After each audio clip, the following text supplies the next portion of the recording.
demonstrate and to express our conviction. Here is a cane presented to me by President Ho Chi Minh. All the yellow city communists. Now! Hey! Now!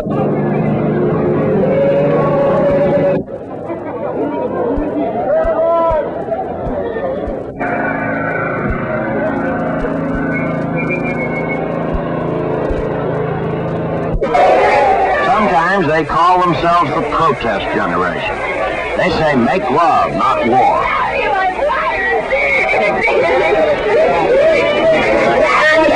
They spend a lot of time on barricades.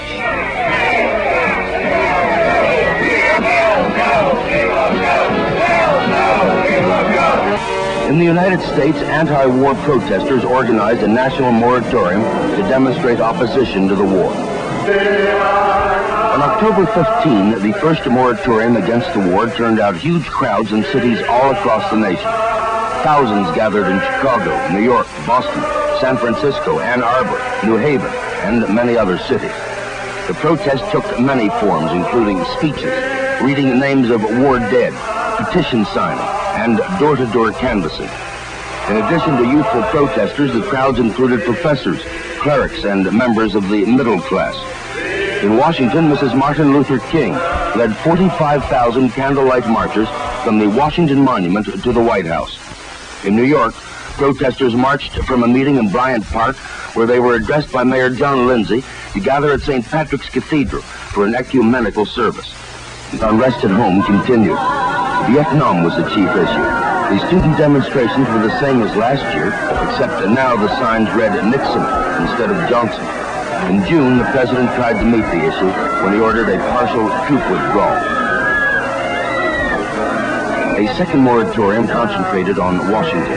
250,000 peaceful and orderly protesters were given visible support by notable political figures, including Senators George McGovern and Eugene McCarthy, who replied to President Nixon. But I think we're better witness than 52,000 telegrams.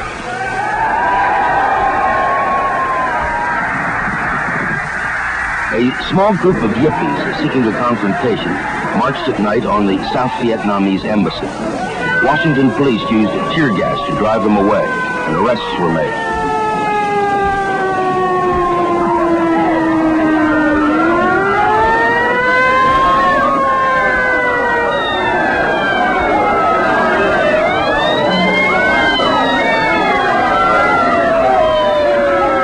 Attorney General John Mitchell characterized this incident as evidence of the violent nature of the moratorium protest. Paris. Students protest U.S. policies in Vietnam and in Cuba, but this year the demonstrations were comparatively mild. In Italy, demonstrations threatened to topple the government.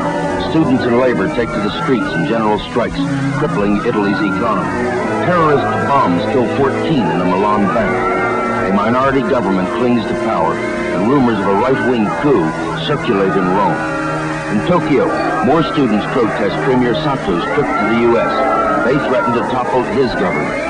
Despite the student violence, Sato goes to Washington and is successful in achieving U.S. agreement to return Okinawa to Japan. In the U.S., demonstrators took to the streets for a host of causes. At Fort Dix, supporters of anti-war GIs protest their treatment by the military. They were turned back by tear gas. At MIT, students attacked the university's involvement in defense programs.